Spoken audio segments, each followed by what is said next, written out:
ESPN draws Sugar Bowl backlash for focusing in on Georgia's Parker Jones for sideline mishap. Perhaps Parker Jones didn't deserve this perp walk in a 13-point loss.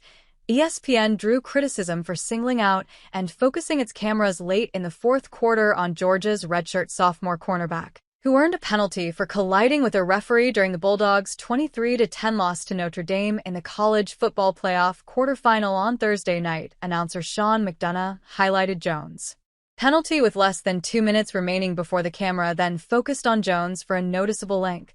It's actually fged that ESPN just focused in on Parker Jones 2 hours later, like he was the reason Georgia lost. Barstool's Tate Moore wrote on X, the penalty pushed Georgia back from the 11-yard line to the 26. Georgia gained 3 yards on the next 3 plays before settling for a field goal to take the early 3-0 advantage.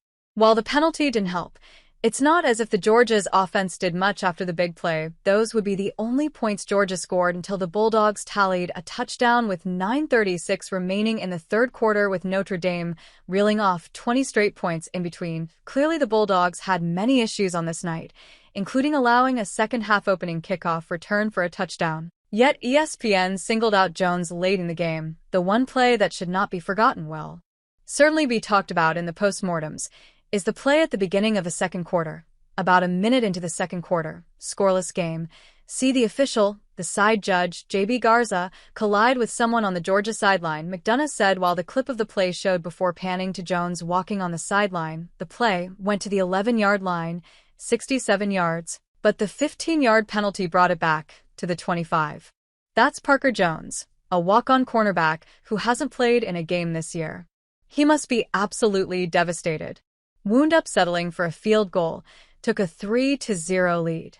They were poised to score a touchdown. That broadcast sequence made it seem as if Jones played a major role in Georgia's loss. The commentators trying to blame the loss on Parker Jones is insanity, one ex-user posted. They had the ball at the 30 that drive and didn't move an inch. Another commented ESPN showing Parker Jones again and again acting like he's the reason that Georgia couldn't move the ball, tackle, show discipline, or come up with a big play when they needed it. Do better. Georgia coach Kirby Smart called the penalty very unfortunate, but did not blame the loss on Jones. Very unfortunate, Smart said. The white is reserved for the officials. That's a safety concern. Most of the time, they'll grant you a warning on that. It was a situation where it cost us 15 yards. We still had 1st and 10 and didn't take advantage of it, but, again, I call those things undisciplined, self-imposed wounds that you lose momentum on. So, it's just something you can't have happen.